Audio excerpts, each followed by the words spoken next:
नमस्कार साथियों, स्वागत है आप सभी का हमारे YouTube चैनल में। साथियों, आज की इस वीडियो में हम लोग बात करने वाले हैं व्यक्ति के मानसिक गुलामी के 5 लक्षणों के बारे में। यानी यह लक्षण अगर किसी व्यक्ति में दिखाई देता है तो आप लोग मान करके चलिएगा कि वह व्यक्ति मानसिक रूप से गुलाम है, दास्ता की बेड़ियों में जकड़ा हुआ है। मैं बाकायदा रिसर्च पेपर लेकर आया हूं।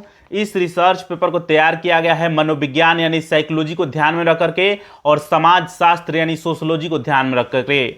ध्यान में रखिएगा फ्रेंड्स, मैंने इस रिसर्च पेपर में एक एक लक्षणों को काफी अच्छे तरीके से एक्सप्लेन किया है। शुरू के जो 4 लक्षण है वे काफी इंपॉर्टेंट है, लेकिन 5वां जो लक्षण है इतना खतरनाक है जिसके बारे में अगर आप लोग जानिएगा और समझिएगा तो आपको आश्चर्य होगा। तो चलिए बिना देर किए हुए आते हैं इस रिसर्च पेपर पर और एक एक लक्षणों को देखते हैं, जानते हैं और समझने का प्रयास करते हैं।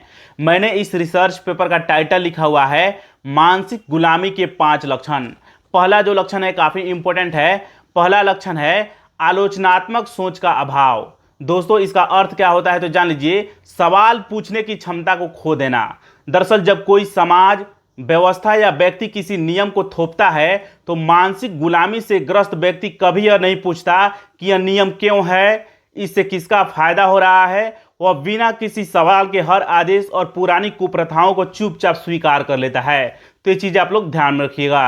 अब आइए दूसरे लक्षण के बारे में जान लेते हैं। दूसरा लक्षण है डर के कारण सच बोलने से बचना। दोस्तों, व्यक्ति अन्याय देखकर भी चुप रहता है। ऐसा व्यक्ति जो मानसिक रूप से गुलाम रहता है वह अन्याय देखकर भी चुप रहता है। उसे लगता है कि उसकी आवाज से कुछ नहीं बदलने वाला है। तो इस चीज ध्यान रखिएगा। धीरे धीरे वह व्यक्ति अन्याय को सामान्य मानने लगता है। मैंने नोट में भी लिखा हुआ है, जब डर आपकी आवाज को नियंत्रित करने लगे तो मानसिक स्वतंत्रता कमजोर पड़ने लगती है। तो ये चीजें ध्यान रखिएगा। अब आइए तीसरे लक्षण के बारे में जान लेते हैं। तीसरा लक्षण है हर असफलता का दोष दूसरों पर डाल देना। दोस्तों, ऐसा व्यक्ति अपनी गलतियों की जिम्मेदारी नहीं लेता है। वह हमेशा सरकार, समाज या परिवार या भाग्य को दोष देते रहता है। इसे आत्मविश्वास रुक जाता है, उसका आत्मविकास भी रुक जाता है। मैंने नोट में भी लिखा हुआ है, मानसिक रूप से स्वतंत्र व्यक्ति अपनी जिम्मेदारी स्वीकार करता है, जबकि मानसिक गुलामी में व्यक्ति बहाने खोजता है। तो ये चीजें ध्यान रखिएगा। अब आइए चौथे लक्षण के बारे में जान लेते हैं। चौथा लक्षण है अपनी संस्कृति या पहचान से हीन भावना रखना। दोस्तों, ऐसा व्यक्ति अपनी भाषा को, अपनी संस्कृति यानी खान पान, रहन सहन, पहनावा या अपनी पृष्ठभूमि को कमतर समझने लगता है। बिना सोचे हर विदेशी चीज को श्रेष्ठ मानने लगता है। तो ये चीजें ध्यान रखिएगा।